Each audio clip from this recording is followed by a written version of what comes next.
Welcome to the studio at African Utility Week in PowerGen Africa.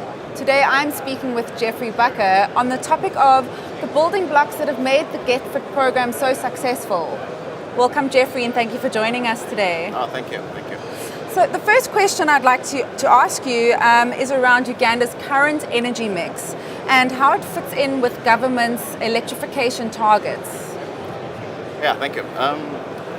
So the energy mix in Uganda is largely hydro. I mean, by the end of 2018, 77% of the mix was large hydro, and then 11% was small hydros.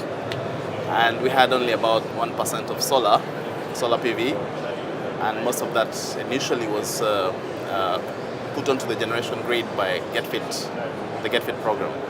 But other projects are now coming to solar projects have come onto the grid now, and they're coming up almost regularly now, because the framework has now been set for the development of solar PV in the country.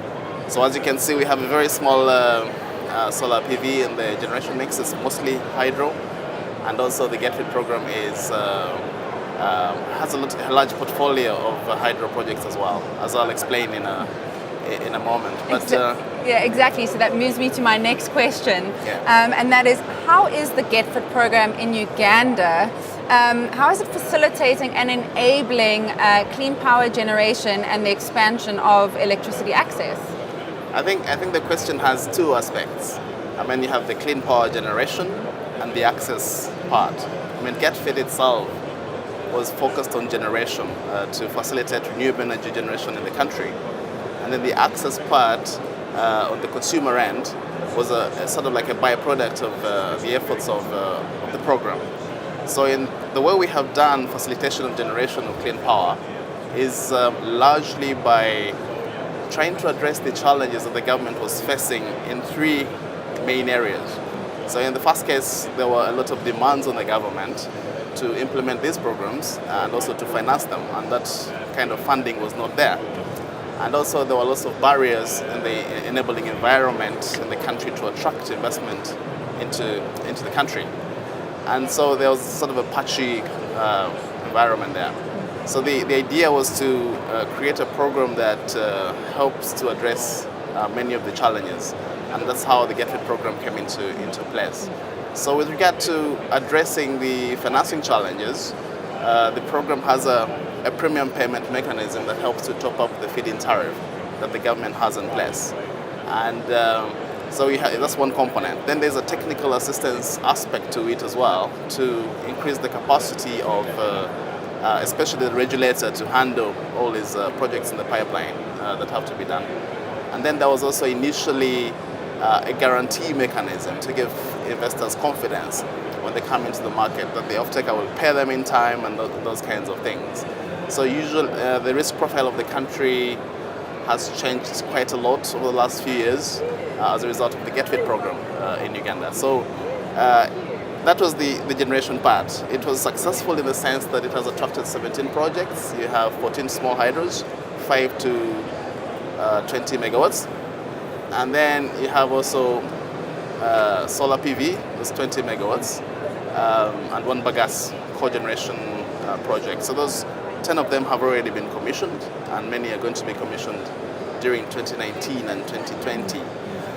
So that's worked well. The program has helped to support and have these projects developed. On the access side, I think because the program was generation focused, we had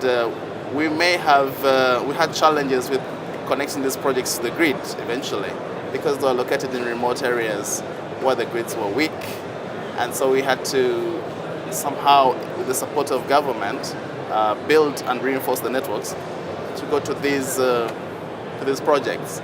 And by doing that, building new lines to far-off places, we were able to increase access to rural areas in the routes of those lines as a byproduct.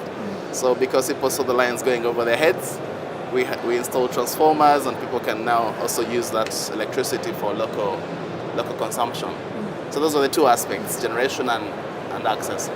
And looking at that private investment, what message do you have for investors looking at Uganda as an area for business opportunities? I think Uganda has come a long way in terms of developing an enabling environment for private investments in the country. So a lot of the frameworks are now in place. It's easy for someone to come into the country, get support with developing projects from concept to commissioning, because the transaction costs are much more reduced, because the government and the development partners of the program of GET FiT have put in the groundwork to establish that environment. So I would say that it's much easier, and this has also been demonstrated by several indices like Climate Scope and Fieldstone Africa Index, which rank Uganda among the top countries on the continent for renewable energy investments. And that has been facilitated by many other factors aside from GET FiT, but also GET FiT has made a huge contribution to creating that environment, particularly for renewable energy investments. I mean, yeah, that's the... It's a wonderful program. Oh, thank you. Thank you so much for joining us. Sure. And thank you for watching. Subscribe to our channel now for more industry-related content.